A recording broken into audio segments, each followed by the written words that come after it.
Kita lebih dahulu kita ucapin nanti tanggal hari Senin selamat ulang tahun buat Nikita Mirzani, artis public figure dan influencer. Kita ucapkan selamat ulang tahun ya. Semoga panjang umur, sehat walafiat, dan kemudian bisa menghadapi berbagai macam persoalan hidup dengan bijaksana dan baik. Pertama karena ada masalah yang sekarang beliau ditahan di Polda Metro Jaya karena dugaan pemerasan ya. Ini memang beliau harus menghadapi ini dengan berbesar hati. Mana yang benar, mana yang salah, sebaiknya beliau ungkapkan nanti di persidangan. Ya. Cuman memang kita harus memberikan masukan kepada Nikita Mirzani bahwasanya hidup itu nggak selamanya berada di atas, kadang jatuh ke bawah, gitu. Karena satu tindakan-tindakan yang ceroboh atau yang khilaf, jadi akhirnya jatuh ke bawah. Jadi kedepannya mungkin ini menjadi pelajaran buat Nikita Mirzani supaya kalau nanti sudah lepas dari posisi hukum yang seperti sekarang ini, beliau menjadi lebih bijak harapannya, kemudian lebih berhati-hati dalam bertindak, kemudian lebih mengenal banyak orang secara sosial dan hubungan-hubungan antar pribadi ya, supaya nanti jangan beliau salah jalan karena dibawa oleh orang lain atau dipengaruhi orang lain, jangan salah jalan. Jadi dia tetap berada dalam posisi apa yang dikerjakan tapi bijak begitu. Dia harus mengerti mana itu perbuatan yang melanggar hukum, mana yang tidak, mana yang perbuatan itu kemudian punya potensi salah, mana yang tidak. Jadi dia harus bijak dalam bertindak. Apalagi kan ini usianya sudah masuk paruh baya dia kan. Jadi itu tadi harapannya. Tapi untuk sekarang karena ada persoalan hukum, jadi dia harus menghadapi ini, dan dia harus menghadapi ini dengan lapang dada, dan kemudian dia lebih terbuka menceritakan apa adanya supaya nanti akan kelihatan benar salahnya, adil tidaknya dari apa yang nanti kalau dia sampaikan secara apa adanya. Bang, ini kan nantinya mungkin menurut Abang apakah dia bisa mendapatkan penangguhan nggak sih Bang di kasus ini? Nah, nanti mungkin kasus pemerasan ini sulit untuk mendapatkan penangguhan, jadi memang beliau tampaknya akan tetap ditahan di tahanan Polda Metro Jaya sampai persidangan.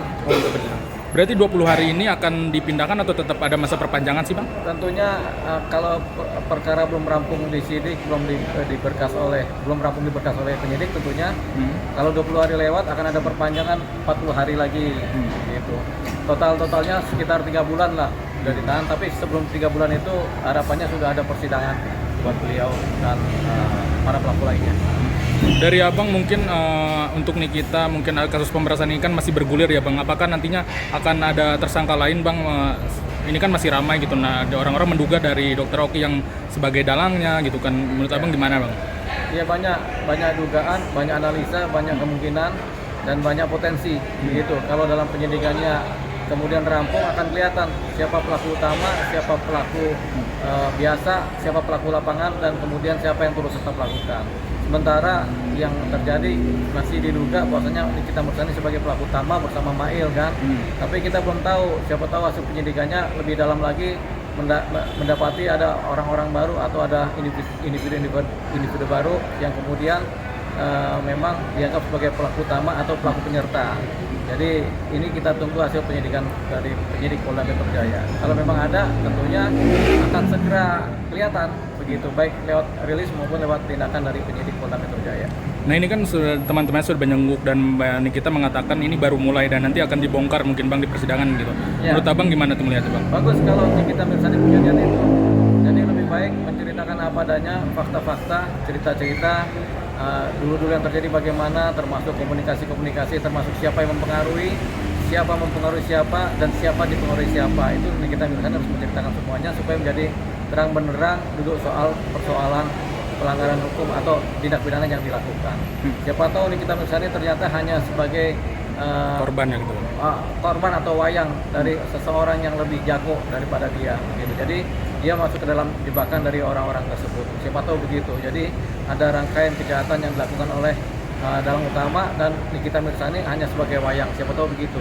Atau malah sebenarnya Nikita Mirzani sebenarnya sebagai pelaku utama, yang lain menjadi wayang. Kita nggak tahu. Tapi tampaknya sekaliber Nikita Mirzani, saya rasa dia tidak punya kemampuan untuk menganalisa bagus tidaknya suatu produk kecantikan, karena dia tidak punya keahlian atau tidak punya pengetahuan tentang itu, karena dia bukan orang yang belajar di dunia seperti itu, dunia kedokteran dia tidak pernah belajar. Jadi kemungkinan ada orang lain yang ahli di bidang itu yang kemudian memberitahu kepada Nikita Mirzani, mempengaruhi Nikita Mirzani tentang suatu produk, tentang pengetahuan produk, sehingga Nikita Mirzani bisa bicara tentang produk tersebut, bisa menilai gitu. Rasanya kalau tidak ada bantuan pengetahuan dari orang lain, Nikita Mirzani tidak akan bertindak seperti yang sekarang. Terakhir Bang, mungkin untuk pesan Nikita Mirzani yang bentar lagi untuk ulang tahun nih Bang, yang merayakannya mungkin di tahanan ya Bang? Iya, tentunya ulang tahun itu bisa dirayakan di mana saja, baik di tempat terbuka maupun tempat tertutup, baik di dalam posisi suasana yang bebas maupun di dalam suatu tahanan. Tetap kita harus merayakan ulang tahun ya. Selamat ulang tahun buat Nikita Mirzani, walaupun dalam tahanan tetap bersyukur kepada Tuhan. Gitu. Oke Bang, cukup.